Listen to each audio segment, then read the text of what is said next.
Hiya, hello there. Today's topic is wrapping up 2019 before running into the next thing or next year or your next goal. So my name is Carla, aka Kim, and I help women growing in the business using social media.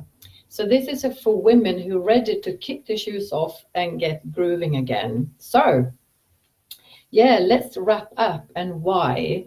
I mean, but the reason is to wrap up is so important. Is the completion for what has been things that didn't work out and also things that did work out. What we tend to do is to run to the next thing and leave it behind and maybe try to avoid what didn't work. And so I have 3 questions to ask yourself. You can write it down or talk to yourself or maybe talk to a friend to go through how was 2019 as a wrap up completion. The key thing here to do to the best you can is to not include or involve emotions, because especially when we have done something or something didn't work out, it's very common, of course, to have feelings, emotions about it. So to the best you can, see it as facts, like writing it down. I said this was going to happen, or this was one of my goals, and it didn't work out, and then the drama can come in about it. So avoid that to the best you can. And also perhaps use a friend or maybe someone in your family. So you write it down, however you write it down, and then they can read it back to you without the emotions to say what happened or what you achieved or didn't achieve. So three questions to ask yourself to do the wrap up completion. The first one is, what did work? So what did work? 2 things that did work. Right, and then the second one is one thing that didn't work, or one thing that didn't work out. And then the third one is, what might I do different next time? So those are the 3 things. So to give a couple of examples, for me, so what the 2 things that did work was Facebook Lives, as I'm doing now, that during the whole year, I managed to put myself in front of a camera and started doing Facebook Lives. That is, to me, a huge improvement, a huge achievement. And I say huge, and there's emotions involved in that because I'm very proud of myself.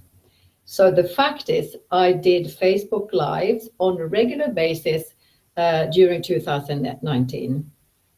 And the other thing that worked out, was, and also wrote posts, and I still write posts on social media. That was another thing I couldn't do before. I hated writing, and during this year, I'm much more okay, and actually quite like it sometimes to write.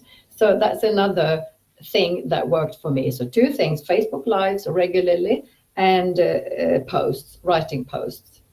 The one thing that didn't work out is I put the 2 things that did work together. So those 2 things, Facebook Lives and posts, the one thing that didn't work out was the results. So what I mean by that is there wasn't enough engagements and interactions with people. So the one thing I might do differently next time or next year, which is just in 2 days, is to connect more with people, to have genuine connections with people online. That is my step. That is the thing I'm going to do differently, or might do differently. There might be something else that comes up for me to do to improve. So there we are. Those are the 3 things for you to answer those questions, wrap up. And the last thing, homework for you to do. Homework is to celebrate. So whatever you achieved or didn't achieve, is to celebrate that the year's gone by and you did what you did to the best you could, and going to come in and fly into the next year, and we're going to take it from there. So have fun with this, and I'm looking forward to seeing you here soon again. Oh, by the way, talking about Facebook Lives, we have a challenge coming up starting the 5th, next Monday, which is about learning how to run Facebook Lives, know what to say, when to say things, what topics to choose, how to be more authentic and natural on camera, not to be terrified, basically, as I used to be. So if you are interested, let me know, and I will speak to you soon. Take care now. Bye-bye. Bye. Bye-bye.